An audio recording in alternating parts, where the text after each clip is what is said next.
Hey guys, welcome back. Innovative companies gives innovative products. As we all know, Huawei is one of the best innovative company in mobile phone industry. And they got affected by US-China trade war, and Huawei's P30 and Mate 30 Pro was the first phones which got affected by this war. And now the company is heading towards the launch of their premium smartphone category, the Huawei's P40 Pro series, and here is the first look of Huawei's P40 Pro series. And now talking about the design of Huawei's P40 Pro series, phones will come in glass and metal design, in-display fingerprint sensor in both models. And in Huawei's P40 Pro, you will get a horizon display where all four corners are curved, and you will get a pretty much bezel-less display. And in Huawei's P40, you will get a flat display and bezels are very thin and it doesn't look bad at all.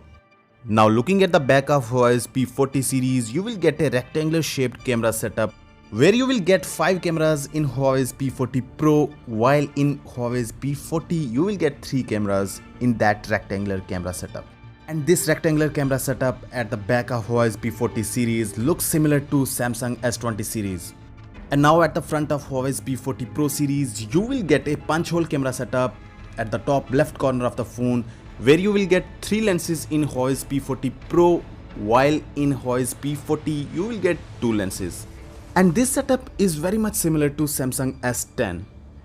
And now looking at the display of both these phones will rock OLED display, 120Hz of display refresh rate.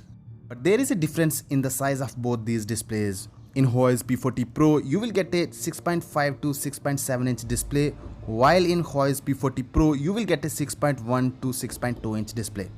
And now the hardware of P40 series, both these phones will rock Kirin 990 chipset with 5G, and both these phones will support 50-watt fast charging, and we also expect to see reverse wireless charging. And guys, there is not much of camera details about this smartphone, but they are going to launch on 26th March of 2020 with a price tag of $750 up to $950. Well, that's it for today's guys. See you next time.